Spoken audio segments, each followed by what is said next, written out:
उत्साहित पंडित और माता का आशीर्वाद। एक छोटे से गांव में एक पंडित रहता था। उसका नाम माधव था।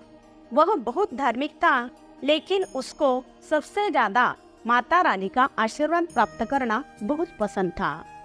एक दिन उसे ऐसा पता चला कि माता के लिए किसी विशेष स्थान पर एक पूजा होने वाली है, जहां हजारों लोग शामिल होने वाले हैं।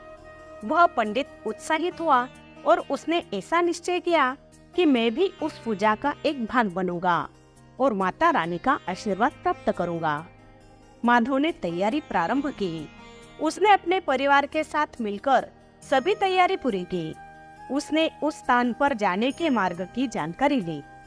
माधव मन ही मन सोचने लगा, माता रानी का आशीष पाकर मैं धन्य हो जाऊंगा।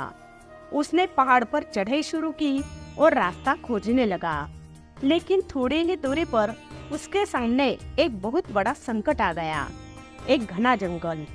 माधव ने मन ही मन सोचा, मुझे इस घने जंगल में जाकर मार्ग निकालना ही होगा। यह मेरी श्रद्धा की परीक्षा का क्षण है। उसने कठोर मन से जंगल में प्रवेश किया। उसे रास्ते में कई प्रकार के अलग अलग आवाज, कुछ हलचल और गड़बड़ी सुनाई दी, लेकिन वह न डगमगाते हुए आगे बढ़ते रहा। उसके अंतर्मन में माता रानी के आशीष की इच्छा बढ़ती जा रही थी।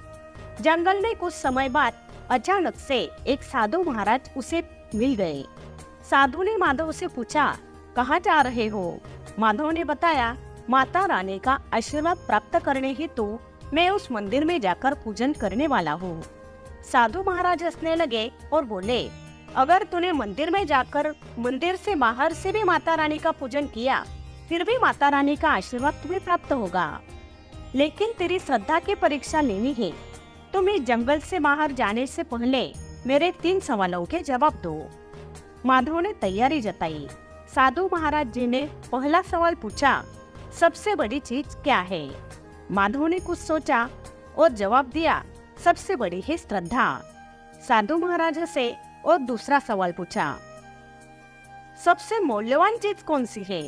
माधव ने थोड़ा भी समय न गवाते हुए जवाब दिया कि सबसे मूल्यवान हमारा समय है।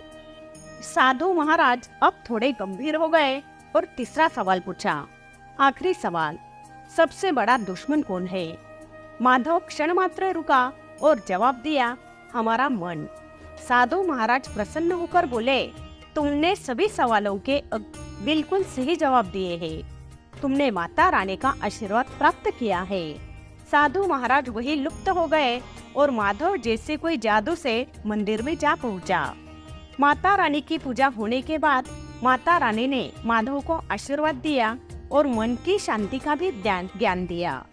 माधव अपने घर लौट आया और अपने परिवार से कहने लगा, अगर हमें माता रानी का आशीर्वाद प्राप्त करना है तो बाहर माता रानी को ढूंढने की कोई भी जरूरत नहीं है, वो हमारे अंदर ही है। यह कथा हमें यह शिक्षा देती है कि श्रद्धा, समय और आत्मविश्वास ही हमारे जीवन के सबसे बड़े तत्व है।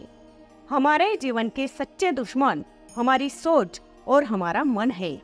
उस पर विजय प्राप्त कर कर ही हम सच्चा आशीर्वाद प्राप्त कर सकते हैं। जिस समय हमारा आंतरिक मनोबल और श्रद्धा मजबूत होते हैं, उस समय हम किसी भी कठिन परिस्थिति जैसे उसमें से रास्ता निकाल सकते हैं और जीवन में यश की प्राप्ति कर सकते हैं।